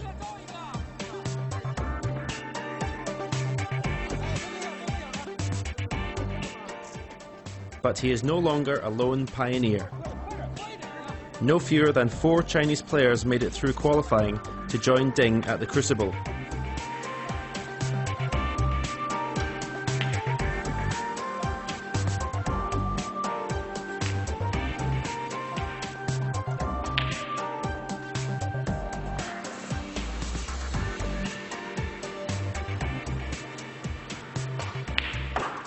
Snooker's a meritocracy now. You know, it's entirely dependent on talent. Wherever you are from the world, you have your chance. And I think it's going to put a lot of pressure on the top players as well. You know, there's going to be less and less protectionism for the top players. They've got to produce. That pressure was applied by Chow Yu-peng, the only Chinese player to progress past the first round, after a fractious match with Mark Allen. 战胜马克·艾伦刚刚从海口公开赛拿了个冠军，当时还没有与他对战的时候，都感觉到非常紧张。但是这场比赛我赢了他，我感觉到非常开心，因为我打出了自己的水平，在克鲁斯堡打出了自己的水平是非常不容易的一件事情，因为这么多观众，然后这么大的压力，感觉到很开心。 Because he's quite clearly a very, very good player, and his ranking position is probably the most false ranking position I've ever seen. If he keeps up like that, he's got a very good future. At the moment, that future is in the UK. Chow, like many of the Chinese players, has based himself in Sheffield to take advantage of the Star Academy at Sheffield United's training complex. They tend to come from wealthier families. That's the only reason they get over it, a little bit like when they're students as well. There's lots of youngsters coming through. There's a Chinese ranking system over there. They encourage the youngsters to start very early. There's good players over there from 10, 11. And you know, the ranking really depends on whether they come over here or not. But how long before there are enough practice partners and tournaments in China for the exodus to be in the other direction? Woo!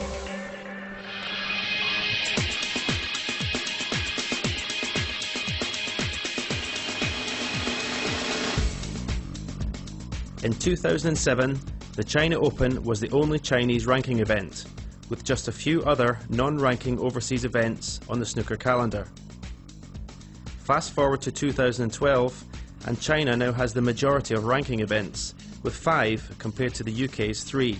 There are lots of other UK and overseas events, such as the PTCs, but the big money ranking tournaments are increasingly in China. This season's China Open in Beijing provided a snapshot of the game's increasing popularity. Big crowds, lots of merchandise, and a genuine enthusiasm for the sport.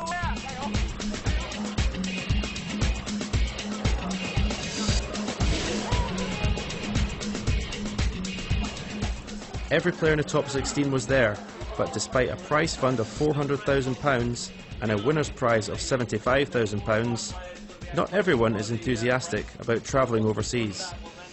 In China's China, I don't like going out there. No one likes going to work, particularly, and it's the other side of the world. I've got a young family, you know, my little son, I love him to bits and I want to be with him. I don't want to be getting on a plane to China, but you know, they're putting a lot of money into the game at the moment. No, the people in this country aren't, for whatever reason. So, you know, it's opportunities to go and play and earn money. Us as players either take them opportunities and go, or we don't. China is snooker's biggest market, I think, at the moment, so I think it's essential to have PTCs in China. So it's nice for all the Asian players and the Chinese players to have a chance to play in the homeland. But the players are having to get used to it. 5 ranking tournaments in China next season, and the expansion is likely to continue. Well, I can't over-express how important China is as a market for us. You know, we are next year going to have 5 ranking events in the People's Republic of China. We've expanded over the last 5 years from about £500,000 prize money to £2.25 million. So obviously, extremely important market.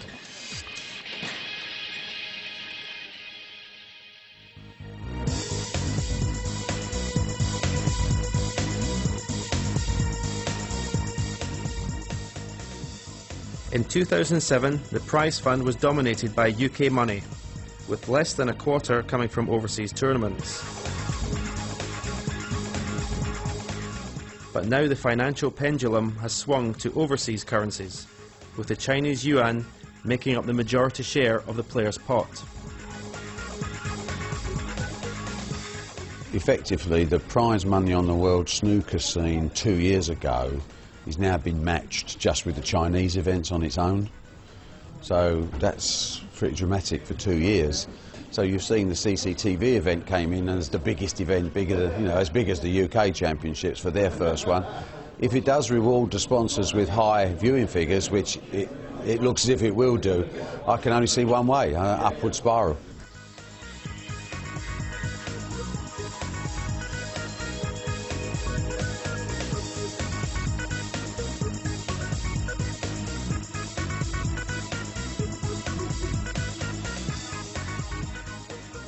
The change in TV viewer reach has been astonishing.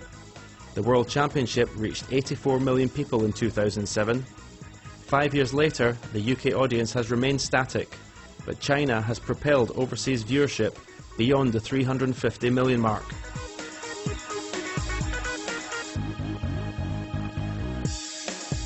With 287 TV channels, 400 million TV sets, and an increasingly affluent society, television in China is experiencing the sort of boom that the US TV industry saw in the 1950s. And it is the appeal of televised snooker that is attracting sponsors to the table. 斯诺克这个运动呢，从我个人来觉得哈，它这个在中国呢，它的这种赛事的这种怎么说呢，和高尔夫比，它的赛事的这种价值呢不是很高，但是呢，在中国它的受众人群是最大的，所以这个呢也是会是很多这种企业它所看重的。再加上现在呢，就是不管是电视、网络、平面各种媒体对于斯诺克的赛事的报道，都是会很大的力度。所以说呢，这个也是吸引赞助商的一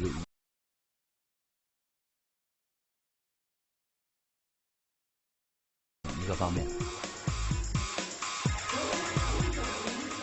So we've got over 240 million people tuned into the fr.9-12 World Championship last year, which is making up probably about 2/3 of our entire television viewership. So, as I said, China is a fantastic market for us.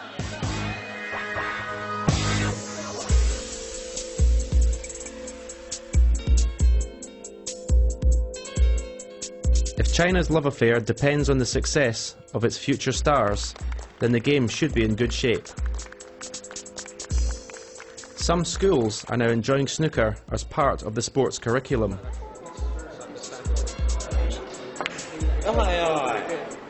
What a fantastic school. 2,000 pupils, staff put a table in, they put a pool table in. In England that would be the sign of a wrong thing to do, but in China you can see it's appropriate, and they take their sports very seriously, and snooker's a good thing to have in a school. It just shows you, how the world has changed, to have a snooker table and a pool table in a school. It's phenomenal. And what of the future of snooker's crown jewel, the World Championship itself? Will that also be heading east? 其实对于斯诺克世锦赛能否落户在中国呢？这个我不好说。但是呢，中国现在这个政府也好，还有这个企业也好，他们是有这个实力可以让斯诺克世锦赛落户在中国的。当然了，只要沃德斯诺克愿意，谢菲尔德愿意，这是没有问题的。Oh, I'm not silly enough to say that I don't have to look at alternatives, but the overall feeling for me and the remainder of my board is we stay here if everyone wants us enough. The rise of Chinese snooker continues to have a huge influence in every aspect of our sport. And if their passion continues, then the future of our game lies far to the east of its traditional home. Yes, just to underline, 5 Chinese players in the draw this year. Kenny, how long is it going to take before we double or even treble those numbers in the Crucible draw? I don't think it'll be that long, maybe 10 years. I mean, the growth of the game in China is expanding all the time. I mean, when I first went out there, it wasn't as big, obviously, but there's so many kids, there's an undercurrent of youngsters taking up the game, and very, very early. I mean, I've heard lots of stories of kids leaving school at the age of 10, 11, 12 and 13. Their families are pushing their kids to try and follow in the dream that Ding Junhui has passed through. And they're trying to jump onto that bandwagon. But the kids that I've seen playing there as young as 13, 14, unbelievable, making century breaks, even 10-year-olds making century break. It's incredible to see. And it's quite refreshing when you go out there because they have a passion for it. They love the game, and it's great to see that we have so many tournaments out there. Steve, obviously you and Kenny and of course John have been out there many times. Can you compare the boom times that are there now with what was happening in the 70s and 80s here when snooker was becoming a big televised sport then? Yes, what happened to television in the UK was they started showing it on prime time, and people that didn't even walk into a snooker club started to get hooked on the game. I imagine that's what's happened out there. It's not just the people that like the game, it's the millions that have started watching and getting hooked like they did in the 80s. Interestingly, in the UK, especially when people come up to you and say, oh, what about snooker, it's dying, they don't really, unless they're going to watch this TV programme, they don't really understand what's happening worldwide, because it's not just going to be China. There's going to be emerging markets in India and all places like this. This game is going to go ballistic. It won't be going to ballistic in the UK because, for whatever reasons, we've turned our attentions to other things. Not the snooker fans, and great, not the BBC. But as you know, Barry Hearn said, as long as they want us, we'll stay. But if one day they don't, it will be off like a shot over there. Yeah, well, next season, John, there's going to be an Asian Order of Merit, which is obviously a new thing in snooker as well. And clearly, we look at the number of participants, and Ding Junhui, as we said in that film, has been the trailblazer for the Chinese. Who's the next big thing for them, would you say? These two boys may be better qualified. That you've played in those PTCs and played in some of them over there. They may be better qualified than me to know that, because obviously I don't still make that trip over there. But it is imperative for these countries to, you know, that are going to take the boom, that they have a player in their own country. We used to see it in Thailand. They had James Watana. We've got Ding Junhui, who's been the forerunner for the Chinese players. It's so important in all these countries. We've got Luca Brissell in Belgium. We've got people like that who they will carry the game and get people interested. Interestingly, Hazel, in 20 years' time, you might be asking the question, where's the UK player going to come from? Who's going to be in the top 16? Yeah, absolutely. Well, it might not be me asking the questions. I might have moved to China. One interesting fact that I found out when I was in Shanghai, they have over 1,500 snooker clubs in Shanghai alone. Incredible. They probably don't have 1,500 in the whole of Europe, like, you know. Amazing. Unbelievable. Absolutely. So that's what's happening in snooker. It really is a global game these days. But back to the here and now, and back to our final at the Crucible. Now, Ronnie O'Sullivan, as you may know, is attempting to join the likes of John Higgins and Stephen Hendry and a certain Steve Davis as a 4-time Crucible champion, and add another chapter to his illustrious career here in Sheffield.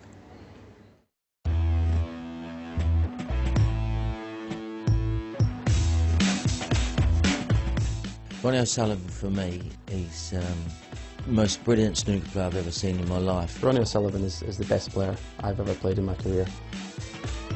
Unbelievable what he does. Makes the game look ridiculously easy. If he could apply himself the way that some of the others have, then, well, he'd have broken every single record in the book. He's still underachieved, even though he's won so much in the game. Left, right-handed, doesn't care. Ronnie, fast. You know, when he makes breaks, he's never out of position.